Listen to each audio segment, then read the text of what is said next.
I welcome you again as we continue our study out of Nehemiah. This is our third lesson, and we have been looking at what will become an engineering and a leadership miracle that Nehemiah pulls off with the hand and help of God on his side. And it's so instructive for those of us who are facing new challenges, but it's also instructive to all of us who have broken places in our lives that make us vulnerable to the enemy, to the devil's intrusion in our lives. Some of us are getting pushed around too much.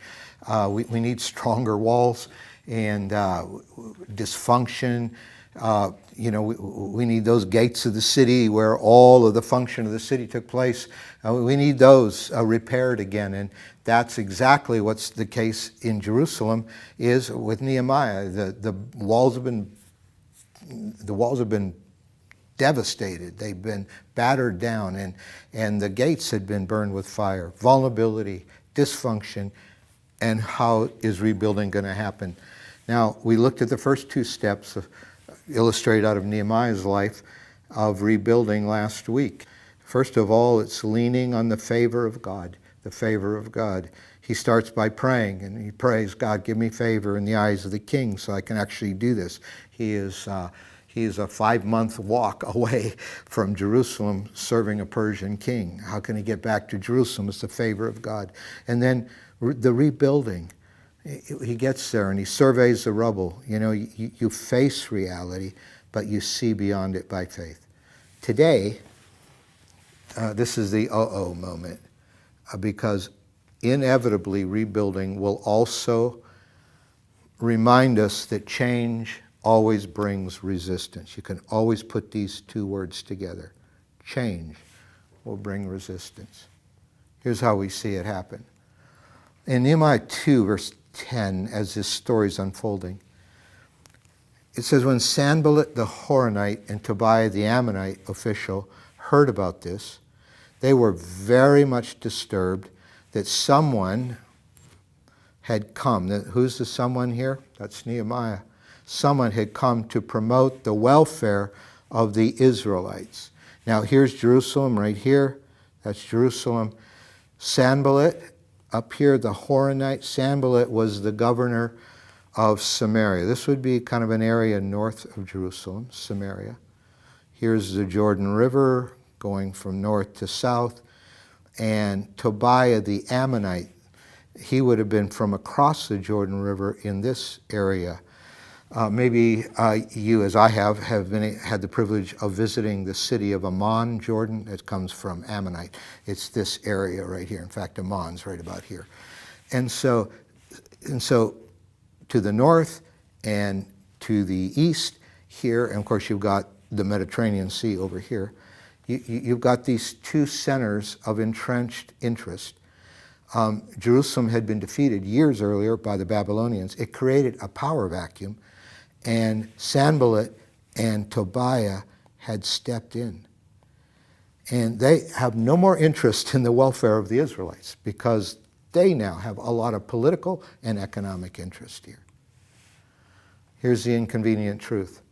When change starts to come in our life, when we decide to truly rebuild out of the rubble of our lives or truly to take on a new challenge, different than what the kind of thing we've done before. Change, however it comes, will always bring Sanballats and Tobiahs into our lives. It just will happen. And we're going to see why that happens and how, because this is part of the genius of the book of Nehemiah. It gives us kind of the anatomy of resistance and why it happens.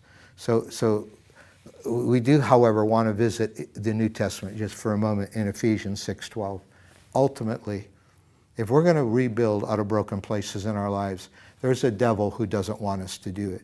And Sanballat and Tobiah become these sort of these characteristic representations of in the spiritual realm what the devil wants to do. And Paul says, first of all, our struggle isn't against flesh and blood. Don't say, well, Mary there and John there, you're keeping me from being what I ought to be. Because ultimately, it's the spiritual powers working backstage that affect people. So we don't hate anybody. We're not against anybody. It's not flesh and blood. But here's what we are against. We're against rulers. We're against authorities. We're against powers. And we're against forces. These are rulers and authorities and powers of this dark world against the spiritual forces of evil in the heavenly realms. It's a fancy way of saying there are demonic powers ruled by Satan that are out to keep you from reaching your potential, that want to leave you devastated and vulnerable to him, and want dysfunction in your life as opposed to pursuing the purposes of God.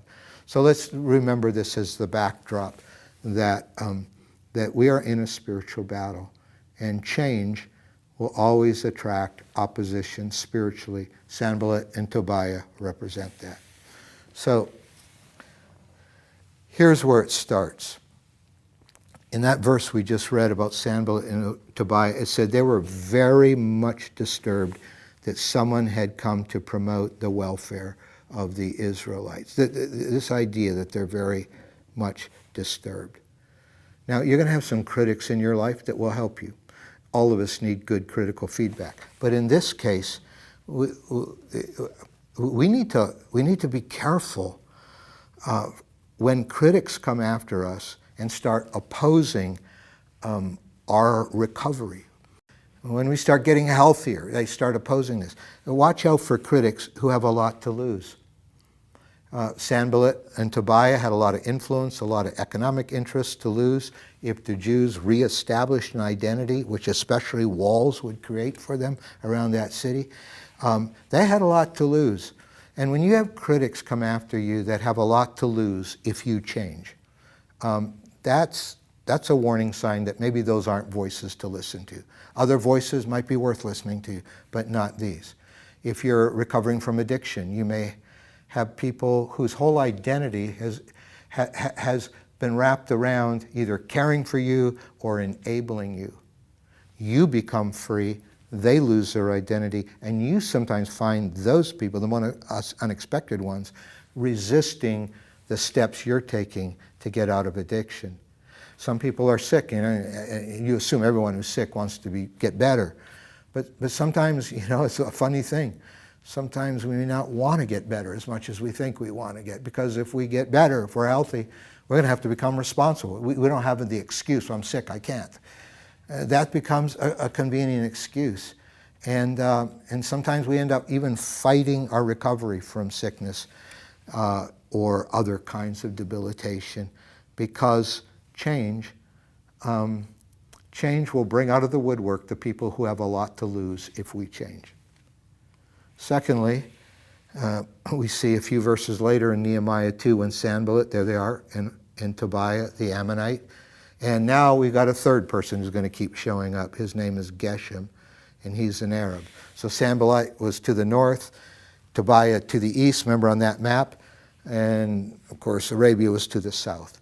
So in the Mediterranean Sea on the west, there is Jerusalem hemmed in by interests that did not want these walls to be rebuilt. And when they heard about it, what did they do? They mocked and ridiculed us. And this is another warning for us. Some voices are worth listening to, but watch out for the critics who resort to personal attacks and insults. When people respond just by putting you down, just insulting you, I don't trust those kind of critics. I assume they don't have a good argument, so they just resort to yelling at me or putting me down personally. And then thirdly, they not only insult them, but right towards the end of chapter 2, verse 19, they go after his motives. What is this you are doing, they ask. What is this? Are you rebelling the king? And they plant a seed of doubt, and they attack their motives. And always be careful. Watch out for critics who go after your motives. It's very hard to defend your motives. Someone said, well, you're just trying to build your own kingdom, or you're just out for yourself, It's hard to say, no, actually, I'm quite humble. I'm not out for myself. How can you prove that? You can't. And it's very important to not treat people this way. If someone disappoints you, don't start with their motives. I mean, sometimes I forget to take out the garbage. And if my wife, if her first response is, you don't love me, you don't care at all, do you? I mean, no, I just forgot to take out the garbage. But it's hard when someone just starts by coming after your motives. That's what they did. Watch out for critics who go after your motives. Let's just kind of summarize this. Some critics we can learn from, but watch out for the ones who have a lot to lose. They resort to personal attacks, and they go after your motives. Just be very discerning there. Knowing, however, that these kind of people will be in your life. So how does Nehemiah respond? I answered them by saying, he's going to say three things. I've kind of separated the sentences out here. Number one, the God of heaven will give us success. The God of heaven, he's going to help us here. Number two, we, his servants, will start rebuilding. You can say what you want, we're rebuilding. Number three. But as for you, and Nehemiah challenges their assumptions here, you have no share in Jerusalem. They have a lot of entrenched interests there. They think that they're in control of Jerusalem now. But you have no share in Jerusalem or any claim or historic right to it. That belongs to us, the Israelites, Nehemiah said. So we're going to take these. Nehemiah does three brilliant things here. We're going to take them in reverse order. I'm going to start with three. So he starts the verse, I answered them. Then we go to the end of the verse. You have no share in Jerusalem or any claim or historic right. What was Nehemiah doing here? Nehemiah refused the lies of the enemy. I want to tell you, you can't sin without lying to yourself. And part of what keeps us captive to what was in our life is all the lies. Sometimes the lies are, I don't even, it's hopeless. I'll never make it. I don't deserve to be better. I like it better this way. Or if I get better, if I rebuild in my life, if I try something I've never tried before, I'm sure I'm going to fail. I mean, everything of captivity and everything of bondage is always given structure to by a set of lies. Nehemiah confronts the lies that they were buying into. He said, no, that is a lie. You do not have historic right to Jerusalem. And then we're starting at the bottom. Then he comes up to number two. Remember number two? I answer them by saying, we, his servants, will start rebuilding. I love this. Nehemiah, what did he do? He just refocused on the mission. He confronted the lie, and then he refocused on the mission. And what was that mission? To actually start rebuilding the walls. That's what all the leaders in Israel had just agreed with Nehemiah that they need to do now. They refocus on the mission. Sometimes the best thing you can do is just stay on task. Keep moving forward. Don't let the lie stop you. Just keep moving forward. Refocus on the mission. Just be steady. Just one foot in front of the other. And then here was the first thing Nehemiah did. I answered them by saying, the God of heaven will give us success. Nehemiah reaffirmed God's help. Remember God's favor, God's help. Nehemiah just reaffirmed. Sometimes you just take your stand and say, God's going to help me. I'm going to keep going. I'm going to keep moving forward. I'm going to renounce the lies. But here's the truth I live on. Here's the truth I stand on. Here's the truth I confess and keep reminding myself of. God is for me and not against me, and he is going to help me. So there's his brilliant response one more time. I answer them by saying, the God of heaven will give us success. That was number one. And we as servants will start rebuilding. That was number two. And you have no share, the lie. That was number three. So in face of opposition, Nehemiah refused the lies of the enemy. He refocused on the mission, and he reaffirmed God's help. That is sheer brilliance. This is a model of what can move us out of stuck in our lives and out of brokenness in our lives and out of just complacency in our lives where we're just living too safely, and let us move forward. So I'm sure you have. Between the critics we've got to make discerning decisions about and what it takes to move forward, I'm sure you have some takeaways. Here are mine. First of all, growth of any kind will require overcoming resistance. It's just a given. You decide to grow. You decide to change. You decide to heal. You decide to come into freedom. You decide to rebuild. There's going to be resistance. And not all our critics can be trusted. And those lies can be very toxic in our lives. But here's the good news. Rather than acting defensively, our best response is to keep moving forward with faith. Hallelujah. And may God help us do that. God bless you.